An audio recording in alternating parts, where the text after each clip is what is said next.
يشبحني يضربني بكابل الكهرباء على ظهري. كمان توعيد، تهديد. يعني خاص عم استنى انا جثته او خبر جثته تجي. ابواب كثير عم تنفتح، ما خطر على بالي اني تحرير. بيجينا تليفون السيد الوزير بإن ابنكم عنا. والله اجاني خبر، خبرتني والدته الساعة 11 إلى 3 هاتي في اجت عناصر بسيارة ملتمين مجعبين وكذا، واجوا اخذوا حمزة قدام البيت. مباشرة انا اجيت من المكان اللي كنت موجود فيه دغري للجهة الأمنية لقسم الشرطة تبعنا، وساوينا ضبط بالحادثة. صباح اليوم الثاني الجهات الأمنية كلها كانت عندي جبهة. هلا انا اول ما فوتوني وقفوني على ركبي ومطمش ومكلبش. اجا لعندي قال لي انت بتعرف حالك وين؟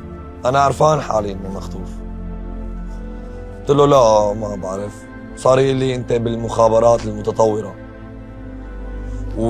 يعني يورجيني انه هن امن اول شيء. ايه بعد بنص ساعه بيقول لي لا انت مخطوف. ايه هون بياخذوني بيزتوني بحمام مع الاستاذ احمد قبلناط.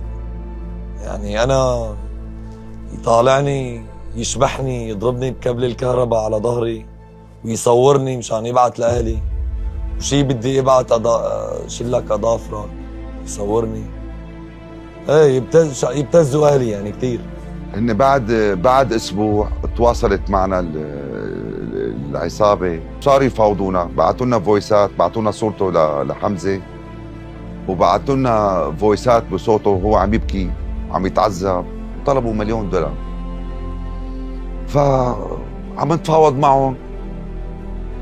نتفاوض معهم على يوم يومين 3، وحددوا وحذفوا الحساب الاول انه حنبعث لكم اياه ميت، حنبعث لك اياه بتشوفه بجهنم. قلت لهم تاخذوا $30,000. هاي بدي هي $30,000. عم بيقول لي كلفني $30,000 اسبوع هذا اكله وشربه. $30,000 وصلناها لل 30 لل 40.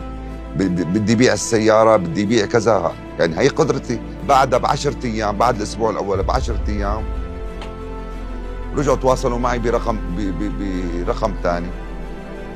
كمان توعيد، تهديد.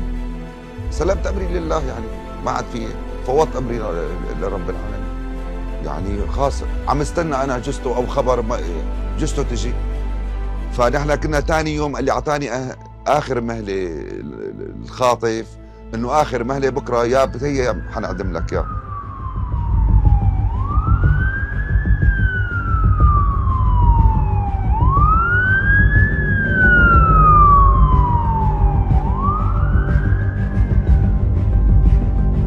هلا انا سمعت اصوات عالم كثير عم تركض، ابواب كثير عم تنفتح، ما خطر على بالي اني تحرير. يعني انا كنت خلص اقول مودع. بيجينا تليفون السيد الوزير بإن ابنكم عنا، وهلا بعد 5 دقائق بخليه يحكي معكم. 5 دقائق بيجي اتصال من حمزه بيخبرنا بأن بابا أنا بخير وبسلام وعند أهلي واطمنوا، ما عاد في شيء. بكينا متنا. شعور لا يوصف. بعد 5 دقائق برجع بيحكي السيد الوزير اطمنا بيد أمينة.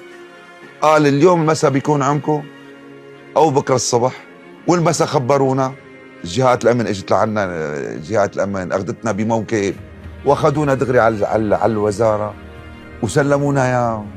وفرحة لا توصف.